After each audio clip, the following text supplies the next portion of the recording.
Love Sunday. I am Tarnisha Mosash, your host of Self Love Sundays with Sass, where we come every single Sunday to talk about all the ways in which we can better your best. And yes, I am your vision strategist coach. So please be sure to like, share, and subscribe to my channel. I greatly appreciate it. So thank you to all those who have been around, who watch me every single Sunday, and thank you for those who are newly joining. And I hope you stick around. Today, we are definitely going to be talking about the Cam Newton and Dr. Bryant interview. I'm going to stay up front that I watched the entire thing and not just the clips because so many people give their think pieces, and I'm going to think pieces, and they didn't even watch the full interview. I watched the full interview, and there were some things that I discovered in the interview as well. And so we're just going to just jump right into it. One of the things that I noticed is you had a very analytical person talking to someone who is logical, very high level. And the thing is, most people kept saying, she was talking over Cam's head. She's too smart. It wasn't that. It's that she's very analytical. So where Cam is doing an interview where he says, "Where are you from?" He's expecting for her to say Newark, New Jersey, or Los Angeles, California, right? He's expecting for her to give a one word answer. And because she's very analytical, she doesn't just think of a question as a one word answer. It's like a synopsis of things. So I'm not going to lie to you, because I'm a person who, although can think strategically, when I ask a question, I'm looking for a very direct answer. And so this is why it's important to know your personality types and understand the personalities of the people that you are watching. However, what most people do is they spend so much time condemning and judging and putting down others. They don't even take the time to think about what's really happening in a situation, in a scenario, and when they're in their own situations and scenarios, right? Because if you ask a very analytical, and I do have analytical children, as well as there are some times when I can do it myself, and if someone wants a very direct answer, and it's like, it's kind of like the GPS, right? If I say, how do I get to State Street? Well, they give you a couple of different routes to get there, right? Some is shorter than the other, some is longer, some take less lights, right? So it's different ways in which people communicate. And so we have to understand that communication is not what you say, it's how the other person receives what you said. I'm going to say it again. Communication is not what you say, it's how the other person receives what you said. So you're having two different personality types having a conversation that was difficult. The other thing that I noticed about Cam, and I'm going to get into what my thoughts are in some of these areas too, in particular, we talk about high value and high functioning. The other thing about Cam too was he was trying not to interrupt her when I think he realized this is an analytical mind. And so she was going and going and going. And I think at some point she didn't realize, okay, this is my stop. Let me let him in. She probably, which is okay, came to the podcast with an agenda of things that she wanted to come across or get across. I mean, to, the masses, realizing how big Cam Newton's platform is. So she probably came with an agenda. And here's the thing, I want to be very clear. Whenever you go into a room, whether you're doing a podcast, whether you're coming to do your own talk or whatever, you should always set an intention for what you want to give and receive out of it. However, it's very difficult when you set this, I need to say all these things, particularly when you go into an interview, because the interview should flow. And so he was having a hard time with the interview flowing because she had an agenda of things that she wanted to get across to the people who she feels are listening, especially in terms of mental health. And so a lot of their conversation became difficult because she was saying one thing, he was hearing something different. He was saying one thing and she was hearing something different. And when you're talking to someone who's analytical, you have to be cognizant of your words. She was picking up on words and she was like, no, but you said this. The problem is that wasn't his intent. It wasn't his intention to say something, but that's the difference, right? So to me, it was a great conversation for what I do in terms of helping people design their lives, because in teaching people about communication, because communication, again, is everything. It's not about what you say, it's what the other person heard you say. Right? And so it was a lot of them missing each other. And so, when you're talking about high value and high functioning concept, here's my thing, right? I think that A high value person to me is a person who knows their worth, sets healthy boundaries, and lives with integrity. Okay. For the most part, a lot of people want to think about high value in terms of financially responsible and committed to personal growth, right? And so, yes, and and then so we'll get into high functioning in a little bit, but high functioning is more of an emotional intelligent person, right? They know how to handle life challenges effectively, right? It's about resilience, productivity, and maintaining a balanced life somewhat. And I know Dr. Ryan gave more into the high functioning. Well, I'm going to get into that next. But high value to me isn't about your net worth; it's about your self worth. High functioning isn't about being perfect; it's about being resilient to me, right? So when I was thinking about it, listening to how she was breaking it down, I think that most people get high value confused with the net worth of the person when you should be thinking about your self worth. Okay, because there are some people who may not earn 6, 7, 8 figures, right? That doesn't mean they're not of high value, right? High value is about how you see yourself, right? The issue today is people are so focused on finding these qualities in others about high value in terms of in terms of net worth, right? Without cultivating it within themselves. It's so interesting. I'm watching these think pieces say, listen, I watch things, particularly YouTube, social media, and I'm watching it and I'm like, there's 1,000 think pieces from women on how men think, feel, and behave. There's 1,000 think pieces from men about how women think, feel, and behave. Meanwhile, neither one of us are the opposite sex. So you don't really know unless you are that, right? And so, yes, can you have an opinion? Yes, but I want you to remember, as you're watching these things and you're watching these people tear down the opposite sex, you have to remember that it is just their opinion. It is not fact, and you shouldn't be basing what you're doing in your life based off their opinion about the opposite sex, because I believe that a lot of people are messing up their relationship, friendships, because they're listening to people who are talking about high value, looking at it and high functioning, and looking at it from a dollar amount instead of looking at it from the wealth comes from within, right? And so it's, if you're not working on becoming a high value individual, meaning working on your self-worth, we shouldn't be doing think pieces about others. And I know this may be controversial for some, but it's so interesting to watch these people. I must say something on the Cam Newton and Dr. Bryant thing. Here's the thing I'm going to tell you up front. He's sitting in front of a therapist, though. We also don't know if he has a therapist in his life. Are you sitting in front of a therapist? Are you having conversation with your therapist, not about Cam Newton and about his 8 children and his 3 different baby mothers, but about your life and the things that are not connected in your life? Clearly, there's a disconnect that's happening with Cam Newton, that he produced that kind of life, but it's not for me to talk about, because at the end of the day, we should be so focused on growing ourselves. I can't say this enough. Heal people just have different conversations, y'all. They just really, really do, right? And it's like, and I want to be clear that you don't find high value, you become high value. When you focus on your growth, I promise you, the right people be naturally drawn to you. You have to watch what you say, baby girl. You have to watch what you say, baby boy. Life and death is in the power of your tongue. And the more you keep doing these think pieces and you are knocking this person down and talking about this and then talking about the women that he happened to be with and all that, then you wonder why things in your life is not connecting for you. It may be connecting in some areas, and that's what happens with people. It's like, well, they may be connecting in their career, but your personal life is in shambles, or maybe connecting in your personal life because you feel like you're married, right? And you have this particular life, and it may not be functioning in you living in your purpose. It shows up somewhere. And this is why we don't have time. This is why when it comes to you ain't got time.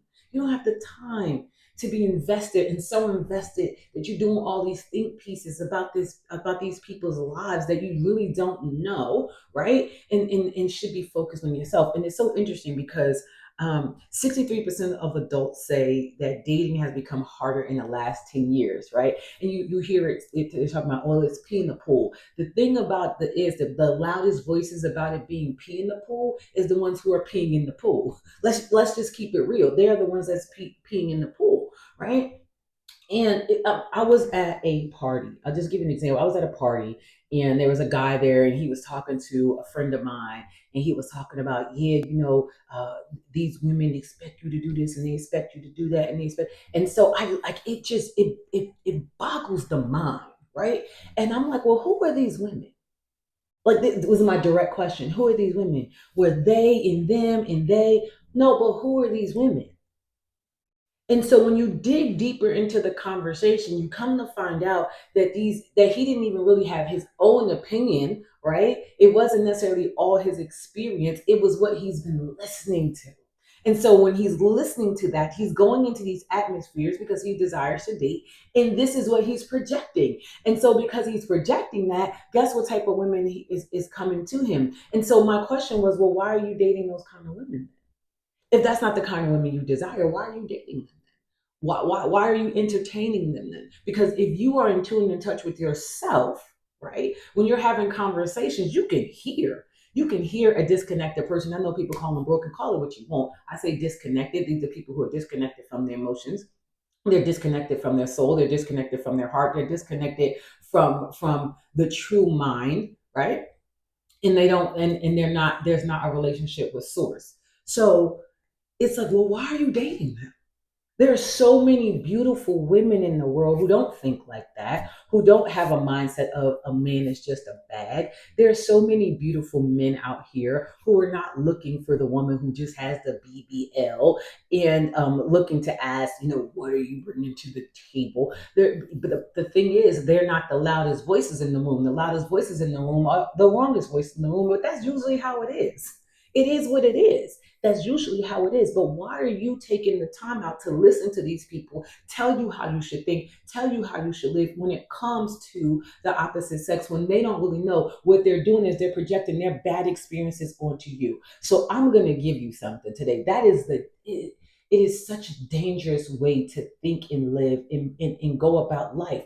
What it should be that is that you are so busy working on the growth of yourself that when you meet another individual, you can sit in front of that individual and take them for who they are, not who society says men are, whether it's black men, white men, or whatever, right? Instead of saying who they are. And here's the thing, then you can determine based upon what the things that you want and what you need, whether this person is the person for you, instead of saying, well, if he didn't come in and he didn't do this and he didn't do that, he based upon what? Based upon what? Who somebody else that was broken told you, right? I'll use your terminology then if you desire it, because we are also in a society where if people tell you that you're broken, they call you bees, they call you out your name, you love them more. Don't ask me why. I don't know.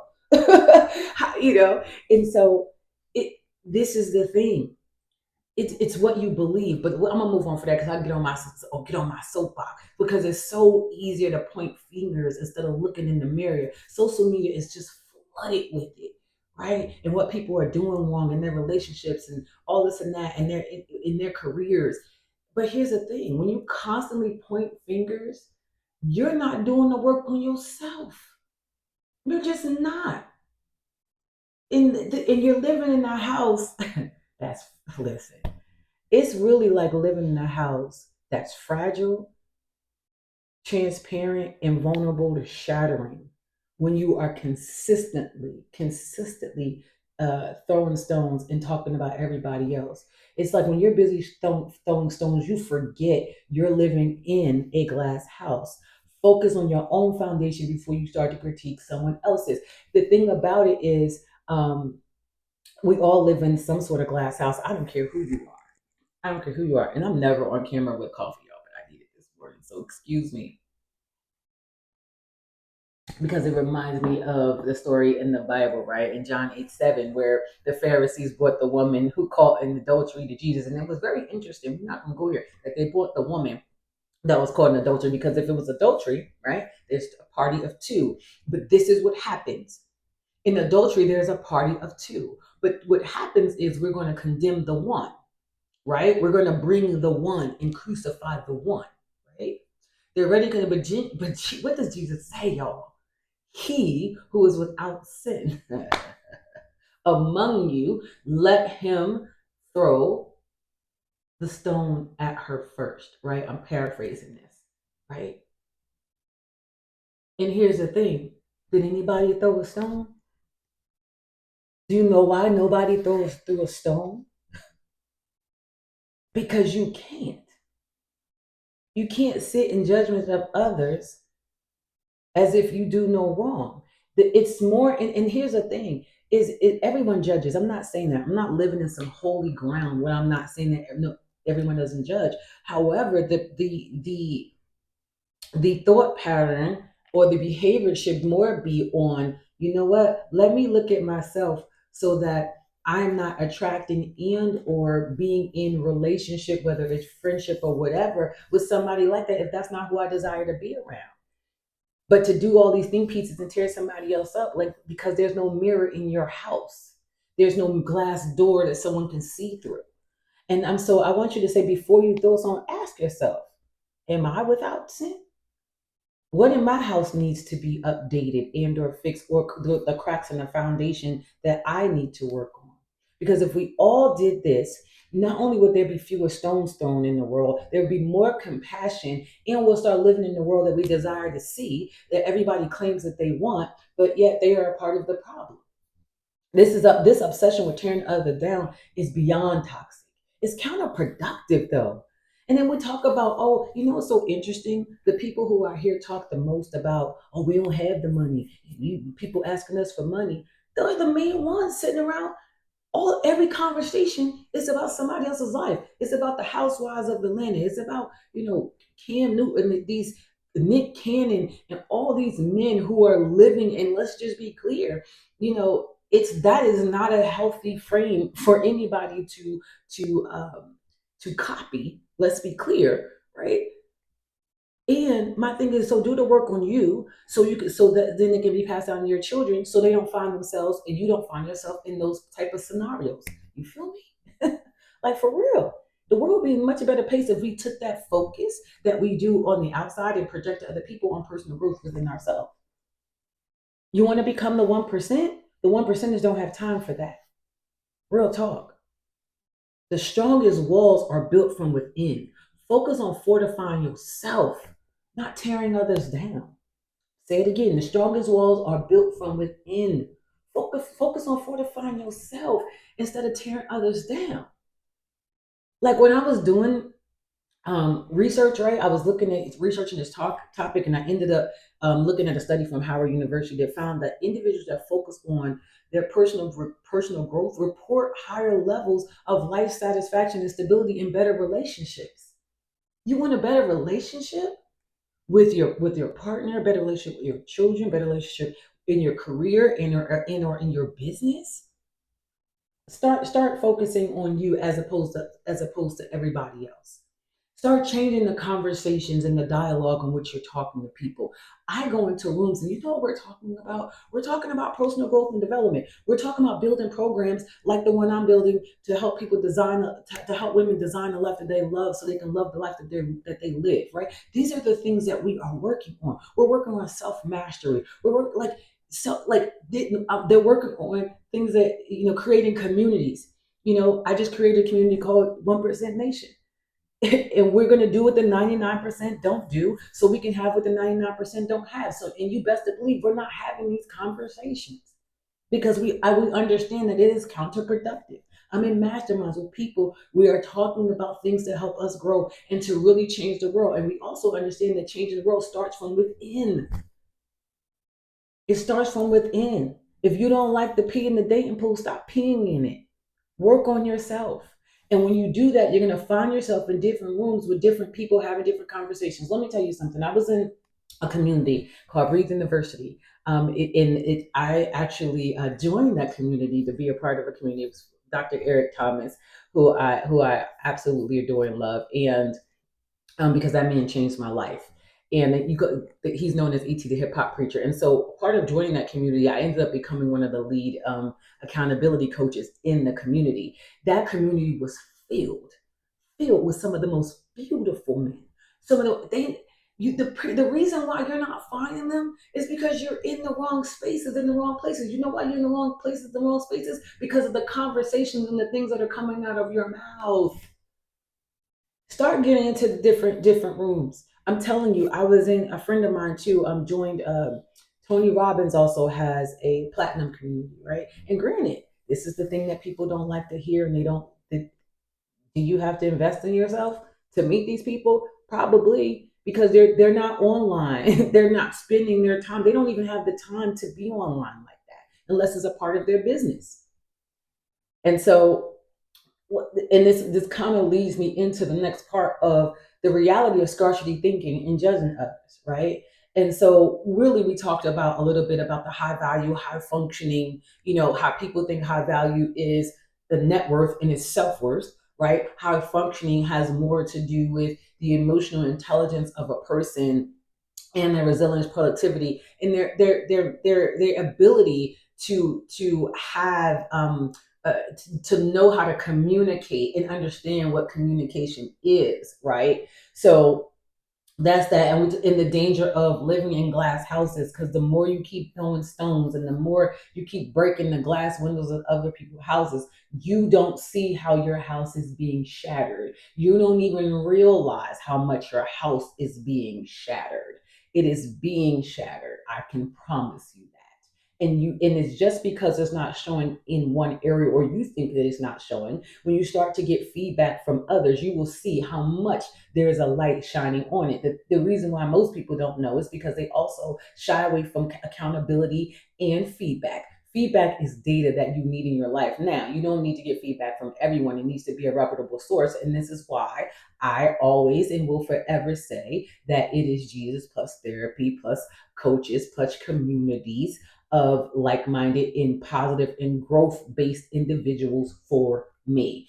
And you have to find what that is going to look like for you. And I will always say that you don't have to believe in who I believe in, and you still should have a higher power in your life, because when you do, you start to form that relationship. Hear me, the relationship, and get to know that higher power better. It's going to help you in terms of thinking better, communicating better, knowing who you are better, so you'll understand your self-worth and you'll understand that is your high value. And also how to be high functioning as well, right? And you'll get yourself in these emotional intelligence programs, and you'll understand how to work through your triggers and not to run from them. You will understand that the trigger is a beautiful thing because it will show you what you need to work on.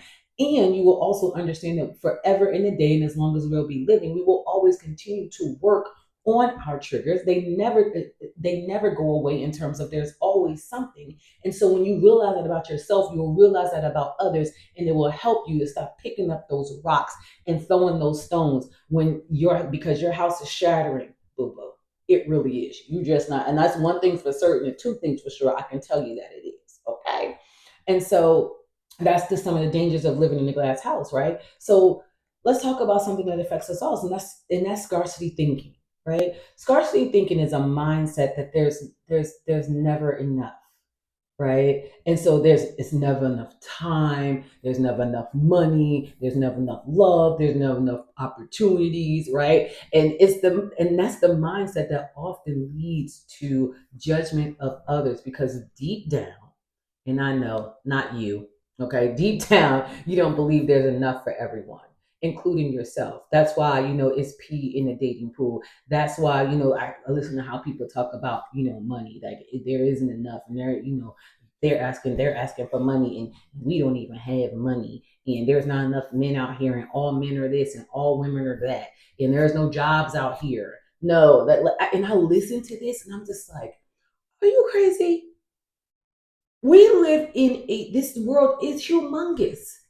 If there's no opportunities, if and again, when we talk about opportunities, we talk about job. What are we talking about, right? Because there is McDonald's, there is Burger King, there is Walmart, there is Amazon, right? There's all these different places, right? And so here's what I'm saying. Am I saying that that's a job that you have to take? Absolutely not. What I'm saying is there's opportunities all over. What I'm saying is sometimes you have to humble yourself. What I'm saying is sometimes, entrepreneurs don't ever in your life, get it twisted that you're growing the business and you have to go get a part-time job. That's okay. That's okay. That's the problem with this world. They make you feel like you're failing. No, you're not.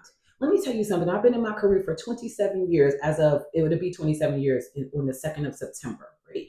and I'm growing a business. There was also a time in my life, just to keep this all the way 100, there was a time in my life where there was things going on in my family. I was working full time in my career. I also was teaching fitness because I taught fitness for 10 years, right? And I went and got another full time job at night at Sam Adams Beer Company, putting on driving a forklift. Do you think that I thought I was failing? Absolutely not. My oldest son had just been murdered. My ex-husband at the time we found out had just had cancer. You think I cared about what somebody thought? Absolutely not.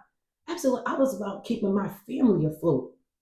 I was about keeping my family afloat. Don't you let these people shame you into thinking that there's something wrong with that.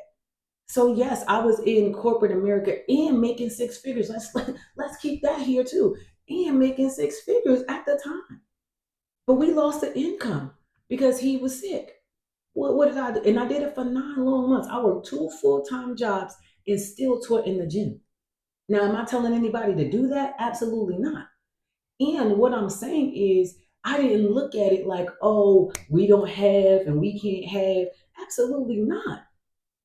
My mindset didn't go to the lack part. It went to there's opportunities everywhere. And I say it to myself, there's opportunities all around me.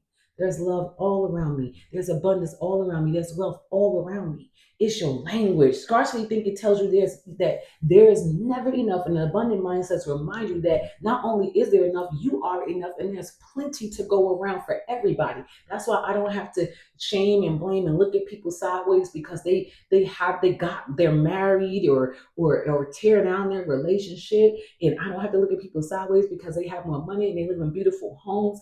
I don't have to do all of that. I understand that I can be do I have anything that I desire. And if I work with my 90-10 rule, which I talked about last week, it's coming. It's already, and as a matter of fact, it's already here. It's just a matter of the things that I'm working through when it hits the ground. Like real talk. I manifested most of my life. I was 322 a month welfare mother. All right, I've built the big homes. I've done all of that. Real talk. Those who know me know. When I left New Jersey and moved to Pennsylvania, I built a big home, had an acre and a half in the back, 5 bedrooms, 5 bathrooms, all the things. That ain't nothing but wood and sheetrock, though. What about the foundation of you? Come on, when you operate in a scarcity mindset, you consistently focus on what you lack. This not only affects how you view the world, but it has the most effect on how you design your life. And this is exactly why I'm saying to you, right? You have to sit down and get with you. How do you want to feel in the morning? What it is that you want to do? Who do you want to be around? What type of career do you want to have? What is your purpose? What fulfills you? That's what we should be working on. And so you judge other people harshly because deep down you judge yourself harshly because of the fear. Real talk. And it's like, the truth of the matter is, every person who does these think pieces, you are introducing the world to who you really are and how you really think, and your reflection really of yourself and the reflection of your inadequacies. And that's just the truth. And I know sometimes the truth hurts, and it hurt me when I had to look into the mirror, but it's time because high functioning individuals do not operate in scarcity, they thrive in abundance. They know that life is full of opportunities and they don't need to tear down others to succeed. They just don't. They don't. And I was listening, thinking about, going back to, how Dr. Bryant in that interview described high functioning individual as somebody who's deeply self-aware, right? High functioning, right? Deeply self-aware, emotional intelligent, and spiritually grounded. And so those are the things that we should be working on within ourselves. Real talk. They understand that their worth isn't diminished by someone else's success. Listen, I'm going to say it again. High functioning individuals, right, is someone who's deeply self aware, emotionally intelligent, and spiritually grounded. They understand that their self worth isn't diminished by someone else's success. They operate from an abundance mindset. What mindset are you operating from? They know there's plenty of success, love, and opportunities in the world. Do you know that for yourself to go around? When you shift from that scarcity mindset to abundance, it's going to change your life because you start designing a life that reflects your belief. I'm just this. I want you to get it, y'all. You don't need to settle for less. When you realize you are enough, design your life from a place of abundance, not fear. And that lack is straight up fear. And so when listen, if you insist on focusing on others and judging them, I'm telling you right now, all you're doing is tearing up your house, tearing up your house. So I suggest, merely a suggestion, that you start, life and death is in the power of your tongue. I suggest that you start focusing on you, believe that you are enough. And if you don't believe that you are enough, start working on the steps to becoming enough for you, right? Working on that individual growth, whether that means going to therapy, whether that means getting in tune and in touch with your spiritual higher power, whether that means working with a coach, whether that means getting around a community of people who think like that, right? So that, I'm telling you, because it's going to help you stop seeing the world from the lens of lack, and it's going to help you start seeing the world from a place of possibility. How does a woman who start off with 322 a month on welfare, right, move to a place where she is growing herself, her she's able to come to these videos, she's able to give back, she's able to coach people, she's even after burying two sons, even after going through the grief of going through a divorce. And the truth is, a matter of, a lot of marriages don't last after people lose children, right? That does happen, right? But how do you rebuild? How does she continue to grow? How does she continue to build her business and also last 27 years in her company? How does that happen? Mindset. And it took me a long time. But the thing is, I started when I realized that I wasn't focusing on myself, when I realized I was spending more time watching TV, when I realized I was gossiping more about people. I keep it a buck about who I was. When I realized I was doing those things, right? I was like, yo, you doing this, but your house is in shambles. You gotta get this together. Self-awareness. I had to look in the mirror and take a nice hard look at myself and say, you know what? You're doing that because your foundation is not on stable ground. Listen, and bigger than that, once I started to heal and grow, I will never forget this. So I'm sharing this with you so you can hear this, right? Because I really don't share my story so much, but I want to give you this. I Not too long ago, I would say about 4 years ago, 4 years, I started dating someone. And this is what happens when you do the work. I noticed that love to him meant somebody who was like, well, like argue and like go off on you kind of thing. I wasn't in my 20s no, when I was 17 or in my teens, in my 20s, because I didn't know what love is. Listen, I grew up hardcore in the inner city, and I came from a two-parent household. However, things in my household wasn't always, rose-colored glasses, right? And so I grew up thinking that love to some degree hurt too, to some extent, right? Not just from what I saw in my parents, but what was in my environment. But when I started to do work on myself, I realized that wasn't love at all, right? And so because I had done that work and I realized that, I was like, oh, I'm not the one for you. Oh, we don't need to be dating, right? Absolutely not, because you need someone who wants to argue, who wants to fuss, who wants to fight, and I want to build. I want to build. I don't just want to build. Um, I want to build in love. I want to build in my career. I want a partner who we're going to grow together, right? Not necessarily doing the same things, but if you want to fight and argue and tear down, and not to say that those things don't happen. However, but if that's a part of love for you, then guess what? We can't build if we're consistently tearing down. That don't make any sense, right? So this is what I'm saying, that when you start to do your work, you can see that. I'm not gonna make that man bad, and I'm not gonna talk bad about him. I'm just gonna, and here's the other thing. When you are also in your healedness, you know what? I decided that my one of the things that's gonna be in my dating life is therapy. I don't think there's anything wrong if you decide that you want to start dating someone for you guys to go to couples counseling. Absolutely not. That's going to be a part of the my this is how I'm building my relationship, because what I understand is that I'm coming in as an individual, he's coming in as an individual. We both have things in our past, but what I'm not going to be is the people you dated in your past, and what he's not going to be is the people that I dated in my past. What he also is not going to be what the world says about men, and what I am not going to be is what the world says about women. You don't know me. I don't know you. And there's some people, there's some way people think and operate. I just don't think like, right? So there's nothing wrong in doing that. But sit down and design your life. Make that a part of your relationship and watch how things change, right? And so I was reading psychology today, and it said individuals who adopt an abundance mindset are more likely to take risks, pursue opportunities, and report higher levels of happiness. Like, what?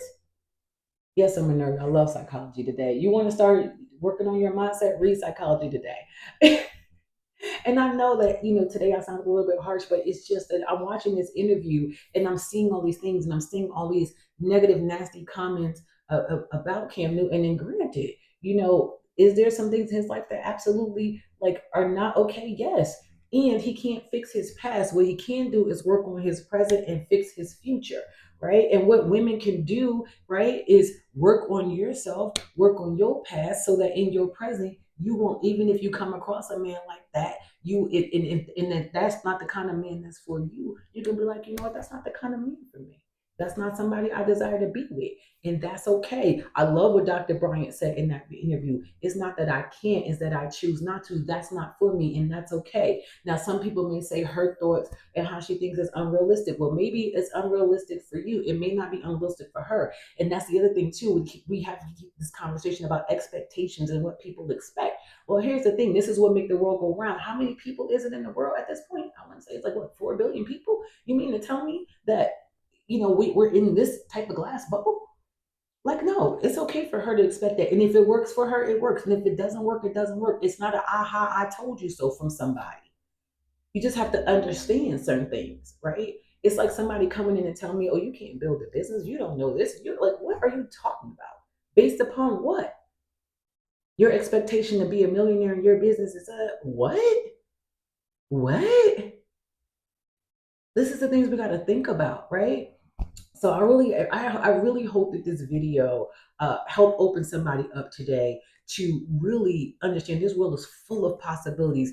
If you believe in your own worth, you'll find them. And how you believe in your own worth is start to work on your net worth, the net worth of you, the net worth of your heart, the net worth of your soul, the net worth of your mind, the net worth of your spirit, right?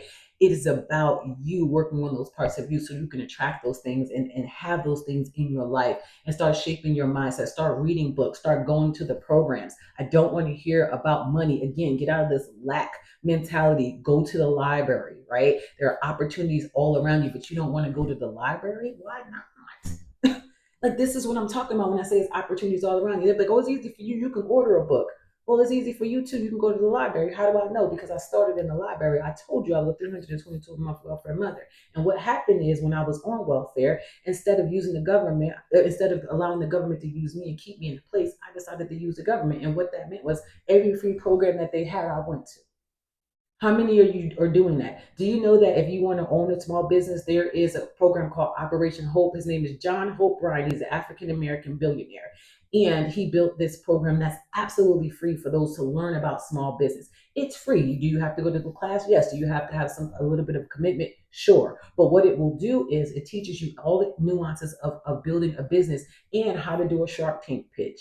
Don't tell me that this thing's not out there for you. The thing is that you're not doing laying the groundwork to do the research because you're too busy focused on everybody else doing everything instead of focusing on the business of you. And when you change that mindset, oh my God, watch how the world yields to you. Watch how things show up for you. And I pray and manifest that it does. I pray that it manifests in your life. I mean, and that it does as it is showing up in mine. And again, if you desire any sort of help, have any sort of question, please leave me a comment. I love it. We can definitely talk about it. Also, all my information is in there too. If you're looking for a community to help grow yourself, it's the links are going to be down in this video, or you can email me at info@mosaz. And again, if this video isn't for you but you know someone else it can help, please share it. And please make sure you like and subscribe. I hope you have the most amazing Sunday.